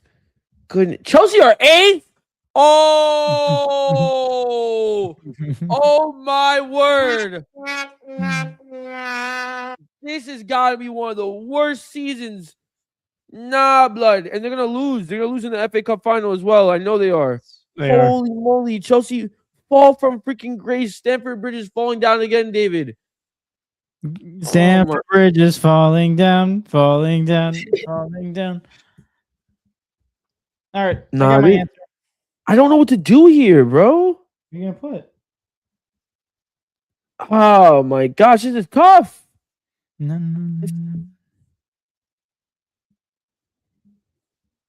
I'm gonna say Arsenal. Me as well. Have we come across? Oh, I see the game of the week. Never mind. I was like, "Where's the game of the week?" I was looking at that before. I'm like, yeah, we already got it. In Sunday games, 9 a.m. We have Bournemouth at home against Crystal Palace. This is a good game, I think. Bournemouth just don't know how to lose. Yeah, they're allergic to losing. Holy cow, they're allergic to losing. 1, 2. Wait, no, not that one. 1, 2, 3, 4, 5, 6. Their last 13 matches. 13? Jeez. Yeah. And Palace just lost. Vitality. The thing is, though, don't Palace? Hold on. Are Palace still in the Conference League? Yeah, their next match is against Shakhtar. Yeah, they're losing. Yeah, I got Bournemouth. Yep, thank you. Uh-oh. Derby day. Or I should say rivalry, not derby, but Manchester United at home against Liverpool, game of the week, obviously, right? Big game this is. Isn't it? Big game this is at the top of the summit. In it. This is just for pride. This is not literally because they're not making second or third in it. Like they're second or first. This is just to see who's better. Like this is like my club's better than yours. Yeah, and to get one up. If they win, they go third, fourth, blah blah. How good would it be as a United fan to not only beat them, but Bruno freaking breaks the record in this game? How great would that be, bro? Yeah, that'd be fun. It's written in it. It's written. But you're gonna pick United. Na. You're gonna pick United, aren't you? Isn't it? You pick United, brother. I already got my answer written down. If you're going United, if there's gonna be a game I gotta get a point off of, I think it's gonna be this one. So I'm gonna have. Oh my gosh! Mm-hmm. Oh wait, okay. I'm gonna pick Liverpool. You picking Liverpool? I'm gonna go for it. I have to go for it. Usually we don't ever disagree in the game of the week. I have to go for this one, and I know I'm not the favorite in this situation, But I have to because there's a chance. Listen, I Liverpool can feel very easily bad win this about game. that. It feels this feels bad. You know what I mean? This doesn't feel like a good decision, but I gotta go for it, Liverpool man. can easily win this game. They could. And if they do, David, if they do in West Ham, that's 4 points back. Now I'm 3 points within range. 3 weeks left. Ooh. Oh Just snap! making it more interesting. Or we look at a situation where it's That's now it. That's it. 11 That's it. points. That's it. 11 points away. Or it ends all this week. Eric, I think you just forgot. I mean, I know you got to go with this one, but I won't even say the stat. Never mind. Let's move on. What you about to say? Nothing. No. What for Liverpool United? Yeah, United as they're like one of the better home records. 33 points compared to their away record. Yeah, I figured. That's why I know I'm not the favorite here. They know what they're doing. Bruno has +5 attributes in Old Trafford. That's his ground. That's his stomping ground, bro. It's Bruno Fernandes, bro. Right? I keep saying Bruno Fernandes because of that freaking the influencer Matty FC because he's Brazilian. I'm not saying Bruno Fernandes. I'll say Bruno Fernandes. Like, bro. Villa at home against freaking Spurs. Who do we got? You already know who I'm picking. Especially now, Xavi Simone towards ACL. Yeah, give me Villa, bro. Yeah, I already wrote yours down in mine before you even said it. Dude, if Villa win and West Ham win as well, chef's kiss, bro. That's it. Why don't Spurs beat Aston Villa? I'll actually cry. You'll see me cry, man. Because goal differential, we still don't have it. We still don't have it on them, so I can't have. I don't want to tie. I need us to win. But all right, let's keep next pushing. one, Eric. Chelsea at home against Nottingham Forest. Oh God, this one reeks blood. This one reeks. This one flipping reeks because Nottingham has been putting pain on people. When was the last time Nottingham lost? Yo, what? Wait a minute.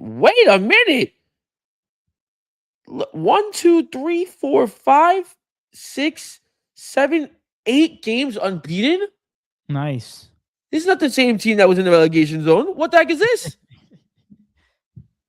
Man, but the thing is though, yeah, they verse Villa in Europa League tomorrow. I'm gonna take a risk here. I want to hear your answer first though. Because I want to make sure we're not copying each other. Because I think as long as you don't pick, yeah, I don't think we're gonna pick the same thing. I hope we don't pick the same thing. Go ahead. I'm going Forest. Okay, good.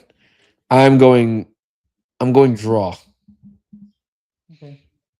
A lot of people have Chelsea winning this game, dude. If it's a draw, oh my gosh, I cut the lead down. Oh my gosh, David, this is it, bro. This is it. I love how you only think about your possibility, but not any risk. You're just thinking about the reward. I have to think about the positive. Last one, Manchester City away against Everton. I already got mine. Thank you very much. 1, 2, 3, 4, 5, 6 games unbeaten. Jeez, man. And then they go into Hills Dickens. They go to Hills Dickens to freaking Everton, freaking trash. Yeah, this is Everton's gonna be the first team that gets separated from the Champions League race or the Europe race, and they have us to thank for that. Shout out to West Ham. Anyways, give me City. Yeah, me too. All right, Eric, we got a pretty different week this week. I like it. I like it. 5 points on the line here. 5 points separating. So this can be a 2-point lead of mine going into week 36 with 3 weeks left, or we could be looking at a 12-point lead at the majority of the best for each Jesus. going into. Oh my gosh, 12-point lead. That cannot happen. Dude, the United game is so big. I put all my chips in one. Yeah, but I'm nervous about that one too because I can easily see Manchester United choking. I'm just hoping on the fact that their defense isn't as good. You know? I guess so. But like Colby's in form. We already know Bruno's in form. Casemiro has been in form. Casemiro is he's not. Casemiro just knows how to head the ball perfectly. I don't know how to explain that, bro. Dude, he's on a plus. He's a farewell tour plus 25 attributes. I swear, this guy. Casemiro's having a better season as a midfielder than Saka. Like as far as goals go, how does that make sense, bro? For sure. Now I'm giving you a quick little update in the NBA right now. The Detroit Pistons are actually beat their Orlando Magic 116-109. And now they go into game 6 in Orlando, where Orlando still has a chance of closing it. Paulo dropped 45, 9 rebounds, and 7 assists, Eric. He did have 6 turnovers, which is crazy. 45 and an L? Sucks to suck, buddy. And then K dropped also 45, 4 rebounds, and 5 assists with 6 turnovers. So, crazy. The Cavs came back. Let's go. They did. They're being James Harden beating allegations, David. He beating allegations. It's not a game. It's not a winner go home game. Oh my gosh, bro! Give the man his flowers, dude. It's a fact. It's not. I'm not even trying to be rude. It's just a fact. He said it's just a fact. You're a bum. in winner go home games, like even if they win, if they're up 3-2, it doesn't count because it's not a winner go home game. If it's game, so after it's after this game. Oh, if they lose. Well, I mean, it is a winner go home game next game if they win, regardless. It's just you're saying so it's not winner go home games. It's winner go home games when he has the option to go home. Yeah. That's what you're saying he doesn't show up. No, but even it can be 3-3 in a series, it's still winner go home, you know? Yeah. So it's either 3-3 or they're down. Yeah. Oh, okay. We'll see how it happens. We'll see what happens. But right now, it's actually a close game. 113 Cavs, 111 Toronto. So I can't even watch the game because my TV won't load. Isn't that insane? Isn't that insane? And I can't watch on ESPN because somehow I don't have access to ESPN. But my TV does, but my phone doesn't. Bennett. I swear, bro. You guys, scammed. Scammer gets scammed. Mark my words. Yo, ESPN, you count your days, bro. Scammer scammed. Yeah. Scammer gets scammed, bro. Oh my gosh. Say, just give me my money. That's what ESPN said. My money. Yeah, facts. All right, guys, give you a quick little update. We did gain a subscriber today. We're at 297. We stay consistent. There we go, ladies and gentlemen. We appreciate you guys. That means we gotta stay tuned until Monday, the first episode of May, where we will get our 300 subscribers. So, guys, thank you for listening to us as always. Marcus is champion of champions, I guess. Championship. Yeah, dude. April showers. We're about to bring the May subscribers. Ooh, yep, there it is. Damn. I like it. Oh my gosh. But yeah, man. Without further ado, anything else you want to say, Eric, before I wrap up the show?